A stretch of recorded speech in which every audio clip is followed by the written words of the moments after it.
Hello guys, leo naenda kuelekeza ni jinsi gani unaweza kutengeneza Tigo Pesa Mastercard kwa kutumia simu yako ya mkononi.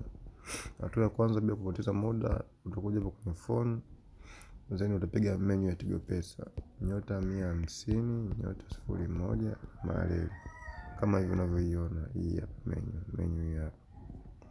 Baada ya hapo utapiga. Baada ya kufungua kama hivi, utachagua namba 7. Huduma za kifedha namba 7. Hii hapa namba 7. Huduma za kifedha.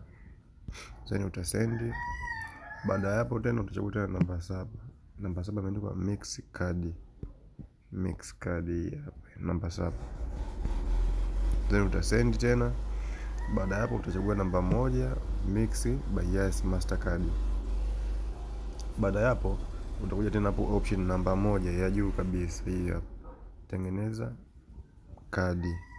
Kwa utaweka option, utachagua namba 1 hapa. Afu utatuma. Baada hapo unakwambia kutengeneza mix by Yes Mastercard. Vigezo masharti kuzingatiwa, wakaweka na site yao hapo, bonyeza namba 1 kuendelea.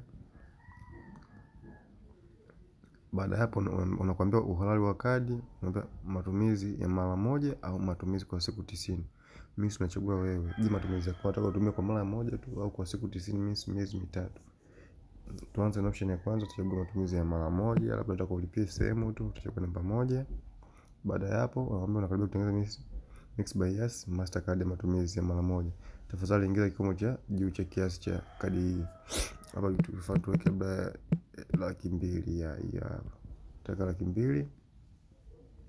Nakwambia kadi hii itatumika mara moja tu na itaisha matumizi baada ya siku 7. Baada ya kutengeneza kadi hii ni shilingi hizi. Tafadhali ingiza namba ya siri kudhibitisha. Namba ya siri tuingiza hii hapa. Then utapiga. Baada hapo utasubiri ombi lako kuletee hadi kufikia hapo kadi yako itakuwa ishakamilika tayari.